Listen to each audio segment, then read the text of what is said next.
Welcome back to Q&A for the day. My name is Josh Akonye, physical therapist, certified strength and conditioning specialist, and former athlete. And I'm here to answer your questions about fitness, rehab, or just life in general. And this is not medical advice, okay? These are just my personal opinions. So let's get to the question for today. Which is better for programming? 1 rep max percentage or RPE? So 1 rep max percentage is kind of self-explanatory. It's a percentage based off your 1 rep max.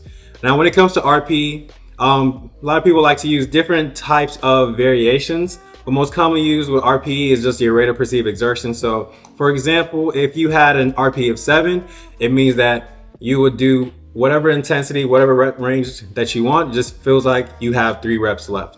Now, another way to interpret RPE, you can do RIR, which is reps in reserve, which is basically, if an RPE is 7, it would be a reps in reserve of 3, and they kind of go hand in hand with each other. Now, in terms of choosing between 1 rep max or RPE, it kind of depends who you're kind of programming for. Now, it's going to change whether you're programming for an individual, yourself, or an entire, collegiate team, so to say. Now, if you're programming for an entire team of like 50 or so people, 1 rep max may be the way to go, only because it kind of leaves less room for error. Now, you may not want to trust a lot of people or a lot of, collegiate kids or just kids in general to kind of really, give their personal feeling on how intense the weight might feel. Especially when it comes to RP, it does require a lot of experience, so you can really know your body and you really know how much reps you have in reserve, or how much, rate or the rate of perceived exertion that you're actually putting in. So if you don't really have a great feeling of how much you have left, you might end up being pinned on the bench in a gym calling for help, and you don't want to do that. So when it comes to 1 rep max, it's a lot easier to do in a more structured and controlled environment. What you don't want to do is try to, create 1 rep maxes or attempt them by yourself, because they can really be a lot more risky than beneficial. And if you're going to actually try to do a 1 rep max in the gym by yourself, you might just want to kind of stay away from that, and maybe do 3 rep max. Those are a little safer, and those are actually more commonly used in the college level too as well. Not too many times nowadays are people actually doing full-on 1 rep maxes. If they are, then it's very controlled, and there's spotters on all sides and every side, because it is risky to do, but it can kind of give a good measurement. Now, one reason I don't really like using 1 rep max is because day to day, your feeling of, intensity and that max percentage is really going to change. 85% may feel like 90% one day. It may feel like 80% another, and you can end up shortchanging yourself or kind of going too heavy when you don't need to be. So for example, let's say you have a program where you're supposed to do 85%, and you say you're supposed to do like 5 reps. But on that particular day, that 85 is feeling very, very light. And you feel like maybe you could do 8 or 9 reps. Now, if you do those 5 reps, you have a lot of reps that you left in the tank, and that, you didn't reach a certain intensity that your program was planning to reach. So you kind of doing yourself a disservice there. Now, let's say on the flip side, if that 85% is feeling like 90, and you're supposed to do 5 reps, but you feel like you only have 2 in you, then you may be hitting an intensity of maybe just too much for what your program is kind of calling for that day. So that's why it can get a little bit mixy, a little bit, the waters can get a little muddy when you're doing a 1 rep max, especially because there's so many different factors that can affect how your strength is on that particular day. And, you want to be able to kind of, really be flexible with that. And RP gives you that advantage.